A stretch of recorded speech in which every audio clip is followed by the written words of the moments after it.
Locals call this place Yamal. Yamal means the end of the world. And in many ways, it is. There are no roads here. People use frozen lakes and rivers to get around on reindeer or snowmobile. Latitude 70 degrees north. Longitude 70 degrees east. The Yamal Peninsula sits in the deep, frozen Siberian tundra above the Arctic Circle. So I've got about 4 layers on here. Putting on my last layer of clothing. The temperature here fluctuates between -30 and -60 degrees Fahrenheit. Never worn so many clothes like this in my life. But we're almost ready. It's a little after 6 a.m.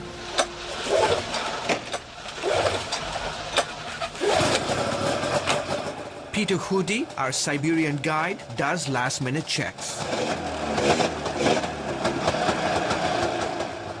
That right there, folks, is reindeer skin. This is our sleigh. I mean, in essence, this is how we're going to be traveling into the tundra on the back of this. The sleigh is attached to a snowmobile. I have to make sure we have enough rope and other emergency supplies in case we get stuck. Is this dangerous? Это опасно? Опасно, да. Yes, it is. Our destination this morning, a 4-hour journey deep into the wilderness to meet a nomadic family. 2 hours into our journey, we stop for a brief moment. It's about 9:25 in the morning. 9:25 in the morning, and the sun has yet to rise. And we're hoping to catch that before it rises. Let's go. The sun here shines only for a few hours during the winter.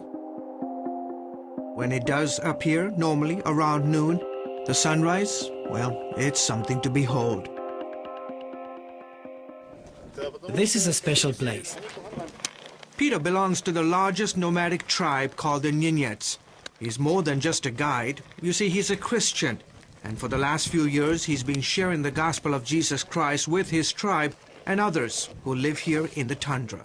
When I became a Christian, God gave me a new heart. He also gave me a new heart for my people. I go out on my snowmobile meeting these nomadic families and telling them about the love of Christ. The Ninets are nomadic reindeer herders. The word Ninet means child of a deer.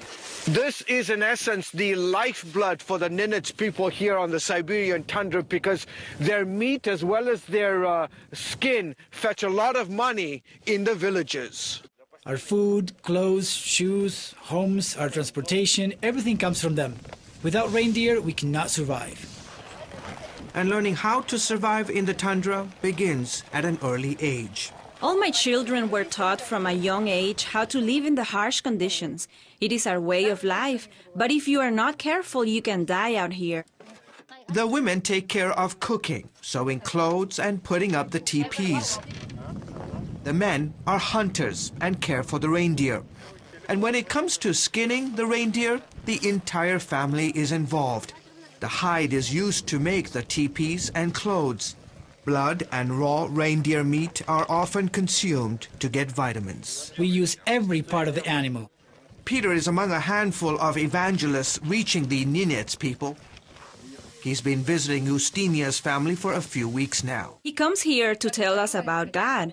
We have good conversations. He's supported by a local Siberian church and Russian ministries, an organization focusing on spreading the gospel in the former Soviet Union. He says it all begins with friendship evangelism. I brought presents for all the children today. Each box is filled with toys, school supplies, and a children's Bible. We have to build relationships first.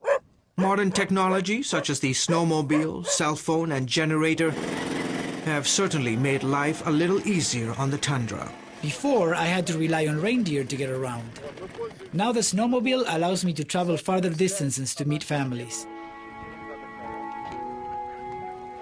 There are no verifiable numbers, but Peter estimates some 500 Ninets people have accepted the Lord in recent years. There are still thousands more who have yet to hear about Jesus. So for now, he continues to traverse the harsh landscape of the Siberian tundra in search of more people to share the good news of faith in Jesus. George Thomas, CBN News in the Yamal Peninsula, northern Siberia.